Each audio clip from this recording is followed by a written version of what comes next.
to 0 plus sin inverse of 1 minus fractional part of x into cos inverse of 1 minus fractional part of x divided by square root of 2 fractional part of x into 1 minus fractional part of x. This is what we need to solve. So how to solve this? To solve this, initially you just look here as x is tending to 0 plus. Okay, in last class also we did few problems related to the fractional part. As x is tending to 0 plus, fractional part of x is tending to 0. Not only at 0, as x is tending to any integer plus, fractional part value is tending to 0. And as x is tending to any integer minus, fractional part of x is tending to 1. Okay, I think this is clear for you. If x is tending to an integer n plus, in this situation fractional part of x value is 0. As x is tending to any integer minus, then in this situation fractional part of x is tending to 1, or you may say this is equals to 1. This is something about the fractional part, and here for this problem we need to solve as x is tending to 0 plus. As x is tending to 0 plus, fractional part of x is tending to 0, so you just take this fractional part of x as h for our convenience. So now when you try to convert the complete problem in terms of h, this is limit h tending to 0 sin inverse of 1 minus h into cos inverse of 1 minus h divided by square root of 2h into this 1 minus fractional part of x is nothing but 1 minus h. Just by replacing fractional part of x with h, and that h is tending to 0. Okay.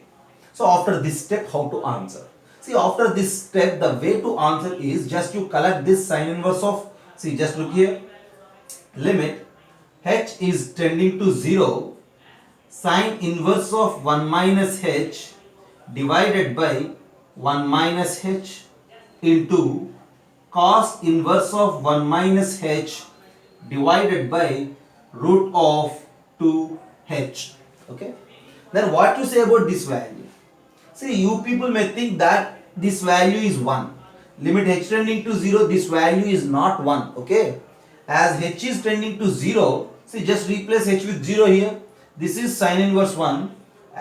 And when you replace 0 here, this is just 1. But whereas if you replace h as 0 here, what will happen? See, this is cos inverse of 1 by 0, this is 0 by 0 format.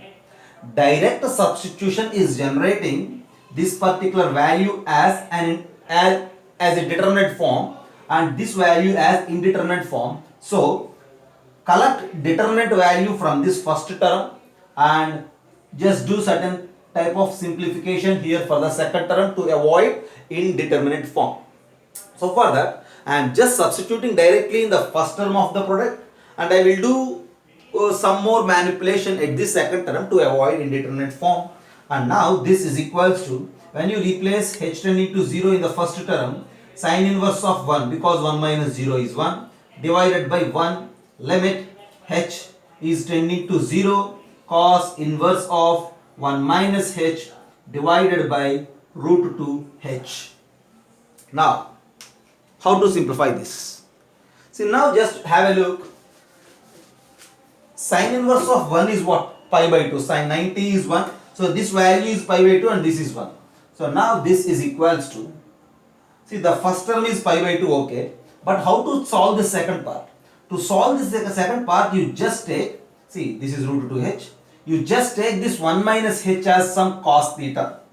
Here we need to take another substitution, okay, and thus substitution is nothing but take 1 minus h as cos theta, or you may take cos 2 theta, no problem.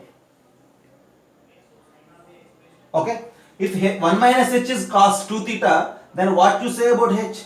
H is equals to 1 minus cos 2 theta, and that h is equals to, see, 1 minus cos 2 theta by the trigonometry formula. 1 minus cos 2 theta is simply nothing but 2 sin square theta. Okay. Now we need to replace this h with what? 2 sin square theta. This 1 minus h with cos 2 theta. Whereas this first term will become pi by 2. So at the end this is equals to pi by 2 into limit h is tending to 0, cos inverse of cos 2 theta is simply 2 theta. I am just directly writing cos inverse of 1 minus h, cos inverse of cos 2 theta is 2 theta.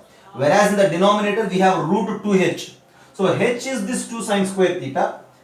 Under the root 2 into that 2 sine square theta. So we have two 2's as well, sine square theta in the square root. So to remove that square root, you will get it as 2 sine theta.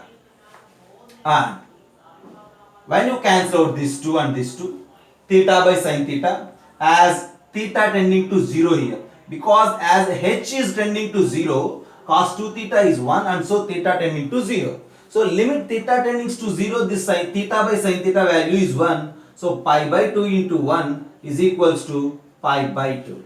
So at the end, see the solution for this particular problem is pi by 2.